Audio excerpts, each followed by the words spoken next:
We are afraid of death because we do not know how to live. This is no insult.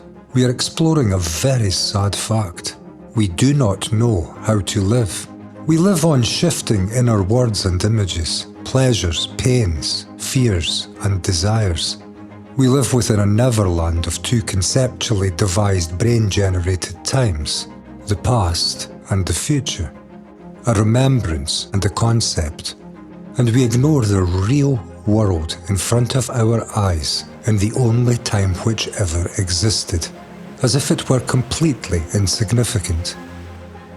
We live our lives always seeking to become something, although thanks to the Great Reset, that promised future, the great American dream we all hungered after, may no longer be on offer.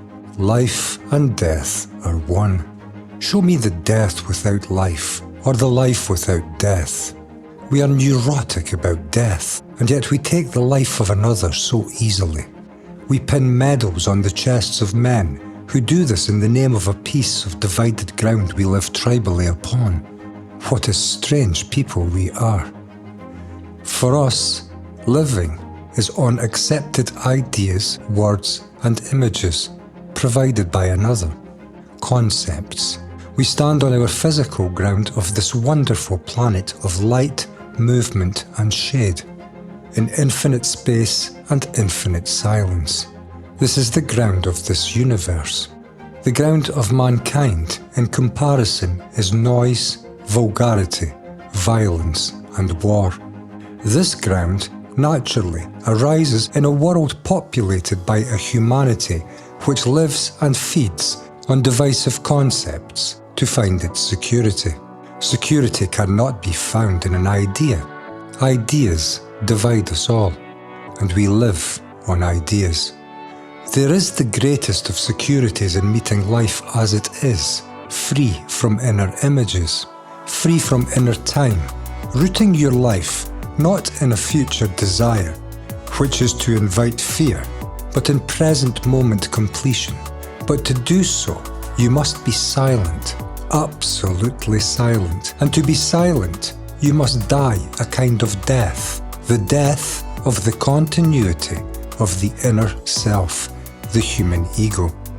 You must negate what you presently are to meet a new quality of life. The old must end for the new to come into existence.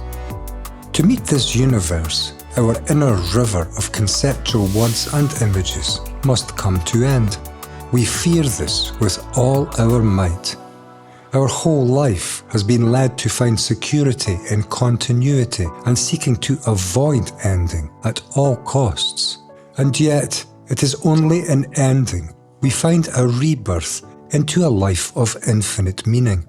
We live in the past, for what can continue in life other than that which we met previously? And we seek to continue, which is to seek more of the same in time.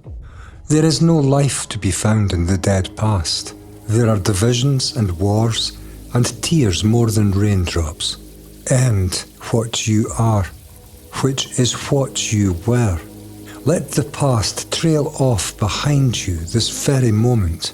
Walk out of this inner conceptual world.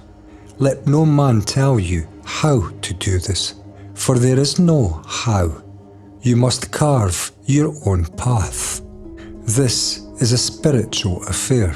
Meet the complexity of your inner psychological self and come to understand this complex and divisive movement, which can only happen by listening to it without any choice and without any division. And once you have met this inner talking self, go beyond, walk further into this universe itself. Walk into the mind of God.